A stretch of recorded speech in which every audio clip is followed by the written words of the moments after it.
Trailer release కాగా trailer అయితే అదిరిపోయే రేంజ్లో ఉంది. అల్లు అర్జున్ అన్న హీరోగా చేస్తున్న పుష్ప 2 సినిమా నుండి ట్రైలర్ రిలీజ్ చేయగా ట్రైలర్ ఇలా రిలీజ్ అయిందో లేదో అప్పుడే యూట్యూబ్లో రికార్డుల వేట మొదలు పెట్టింది.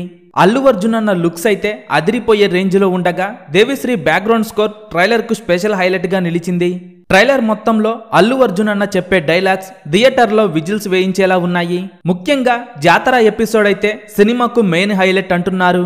పుష్ప 2 ట్రైలర్ చూస్తుంటే సినిమా రిలీజ్ తరువాత రికార్డుల మొత్తం మోగించటం ఖాయమని తెలుస్తోంది. ఎర్రచందనం సిండికేట్కి కింగులా ఎదిగిన పుష్పరాజ్ ఆ తరువాత తన శత్రువులను ఎలా ఎదుర్కొన్నాడు, తన సిండికేట్ని ఎలా ముందుకు తీసుకువెళ్లాడు అనేది పుష్ప 2లో చూడబోతున్నాము. అల్లు అర్జున్ అన్న పుష్ప 2 ట్రైలర్లో ఫుల్ మాస్గా కనిపించారు. ముఖ్యంగా ఫైట్ సీన్స్ అయితే అరాచకం అంతే. అల్లు అర్జున్ అన్న హీరోగా చేసిన పుష్ప 2 సినిమా కోసం ఎంతమంది ఎదురు చూస్తున్నారు? అలాగే పుష్ప 2 ట్రైలర్ మీకెలా అనిపించిందో కింద కామెంట్స్ రూపంలో చెప్పండి.